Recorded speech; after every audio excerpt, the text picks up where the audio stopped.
everyone, just a quick note before we begin the review. EyeofSol now has an official Discord channel, so if you want to pop in and chat with me and other EyeofSol fans, you can find the link in the description below. Thanks, and see you there, amigos!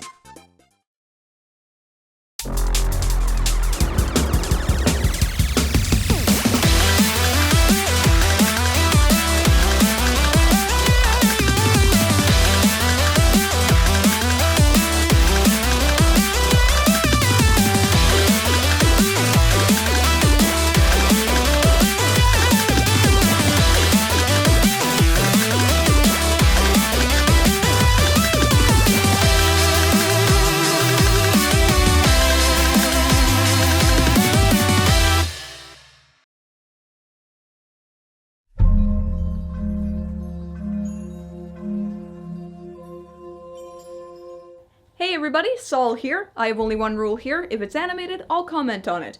And you may recall, if you've been here with me for a while, that the very first movie that I reviewed, even before that one, was a lovely little picture known as Song of the Sea.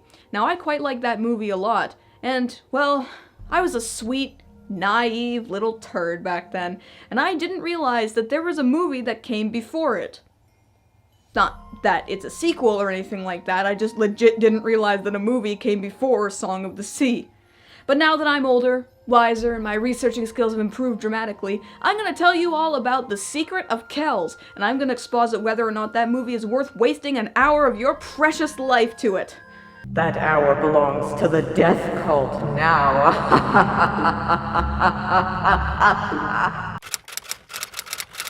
The Secret of Kells is a 2D animated film that was developed as part of an Irish-Belgian-French joint project, directed by Tom Moore, and produced by, well, the million different production companies listed here. The film was distributed by Studio Canal in Ireland, Gebeka Films in France, and Kinepolis Film Distribution in Belgium, before going on to making less than 10% of its $8 million production budget back. In spite of the box office failure, the film went on to be nominated for an Academy Award for Best Animated Feature in 2010, though it lost out to Pixar's Up. Holy shit, this movie just can't catch a break, can it? Snubbed at every turn. Well, that's not going to be the case here. Today we're devoting our full attention to it. So, without further ado, I present to you The Secret of The Secret of Monkey Island. The Secret of Crickley Hall. Don't worry, I'll remember it eventually. Okay, so forgive me if I sound incredibly ignorant here, but this movie's plot is, well, I think calling it different would be an understatement. Let me put on my smart guy glasses and try to articulate the plot as best as they're capable of. In a secluded part of a large forest, the Abbey of Kells is being fortified from attacks by the Vikings with a massive wall, built by the inhabitants of Kells and their abbot named Kellach. Kellach's nephew, Brendan, is forbidden to go outside the walls for his own protection, but when an illuminator from the island of Iona named Aiden arrives in Kells seeking shelter, Brendan leaves Kells to find materials to make ink. In the forest, Brendan happens upon a forest spirit named Ashlyn, who... yeah. Honestly, summarizing this plot isn't helping. I'm just going through what happens in the movie, and I'd rather not do that since I'm not a big spoilery Susan. Considering how many plot threads there are and how little they have to do with each other, at least from a descriptive point of view, it's pretty much pointless to call this plot anything but different. But hey, that's all fine and dandy with me. Different is the tastiest spice that we have in this boiling broth that we call life. And I mean, if every plot was the same, then we'd just be Family Guy. Thank you. Thank you.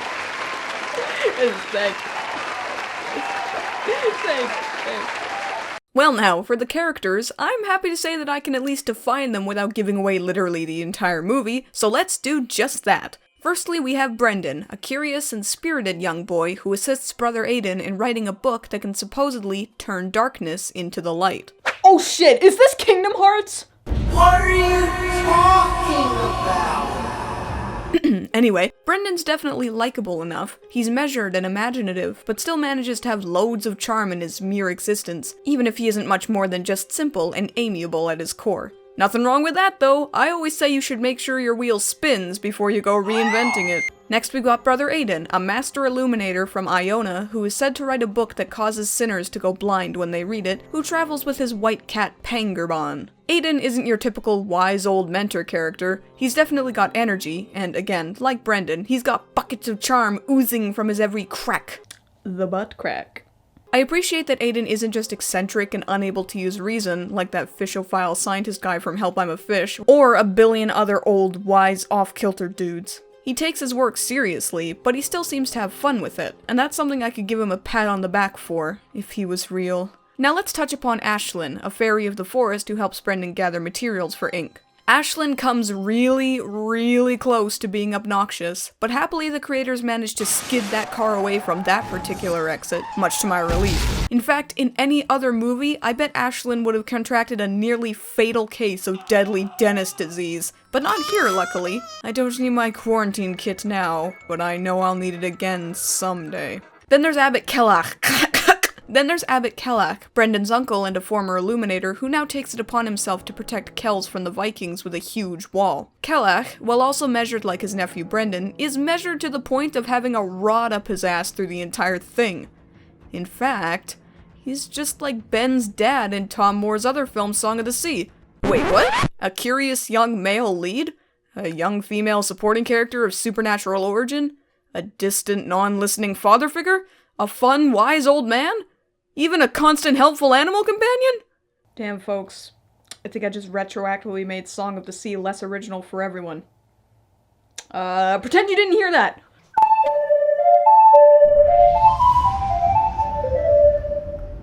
Now, my friends and lovers, what, you may ask, is good about this movie? Well, let me ask you this in return. Have you ever had someone gently brush your hair on a balmy summer's evening? Have you ever drank weak tea while lounging in a woven hammock in the spring breeze? Ever been rocked to sleep while your mother sings you a tender lullaby? That's how I can describe this movie. But if you've never experienced those things, or have no ability to translate hypotheticals into simulated feelings and emotions, then I'll just say that this movie is, for a good chunk of it, soft. So soft. Soft like a Mr. Softener. The superb use of color and atmosphere make this movie a visual feast for the eyes, even if the animation isn't quite up to snuff with its successor. Not that it can be blamed for that though, that's just how things go. The overall style is like a bubbling witch's brew of The Thief and the Cobbler, Year Walk, Le Magasin de Suicide, aka The Suicide Shop, and with little soupçons of Super Paper Mario and Braid for good measure. There! I went one comparative description without comparing something's visual style to the Professor Layton series. Hooray for me! I'm a good girl.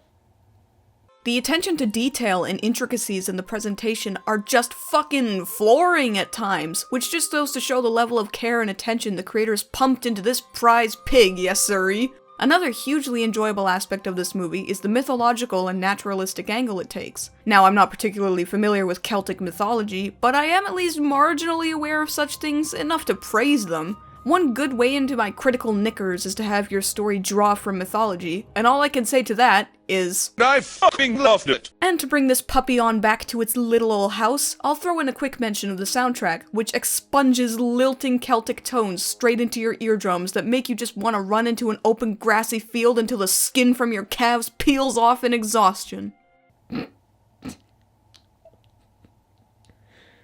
Why do I always have to be so disgusting? And speaking of disgusting, let's talk about the couple things in this movie that make me kinda go, ugh, just a little. For one thing, have you ever experienced taking a quiet, relaxing Sunday drive down an empty highway with the windows rolled down, only to suddenly slam your car into a brick wall without warning? Chances are the answer is no, but this movie's answer is a proverbial yes. That's because this movie doesn't really end. No, it's not like Fantastic Mr. Fox or Hotel Transylvania, where they just ran out of ideas and made everyone dance. No, it stops in that it's a tale made of folklore about the writings of the illuminated manuscript gospel book written in Latin, known as the Book of Kells, that details the 4 Gospels of the New Testament. So, yeah, how exactly do you make an ending to that? I certainly can't think of one, granted, but it's worth noting that the movie does seem to end right about when you're at your most invested, which kinda sucks, all things considered. Still, it's a better ending than making everyone dance. That's such a lame way to end something, am I right? Am I right? Who's got this? Show me some love.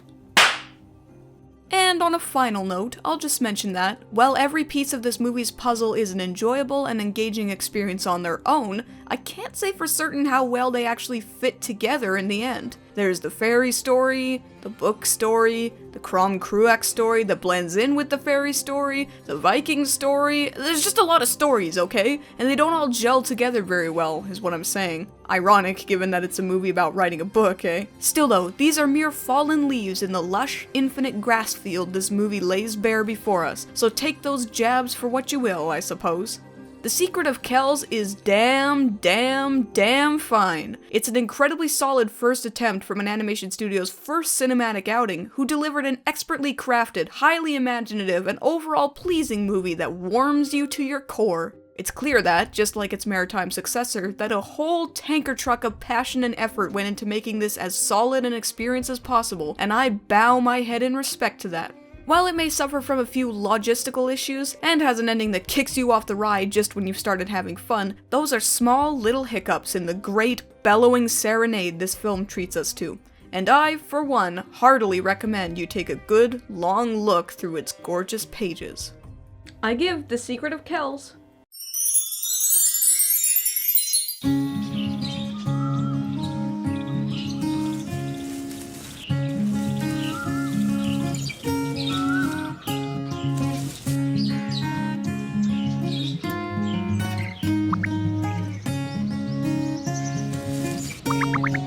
4 eyes out of 5. So, The Secret of Kells. Is it watchable? Hell yeah, boy! Oh my god, I can't believe I just did that. The visuals are the best part of this movie, so heed my words indeed. Is it enjoyable?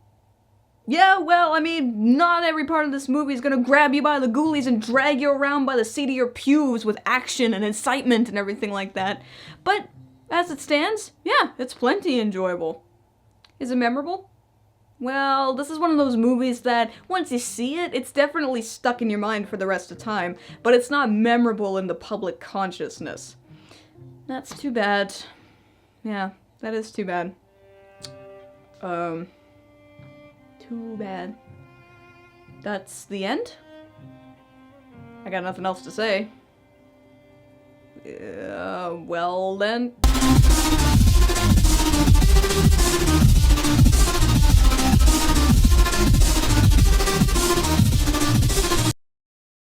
Would you like to stay up to date on the latest EyeofSol news, as well as contribute directly to my channel? You can find my Twitter page, my Facebook page, and my link to my Patreon page there on the screen for you, as well as in the description. I update the Twitter and Facebook pages every day, so if you want to check out news on the show, as well as updates, just follow the links here.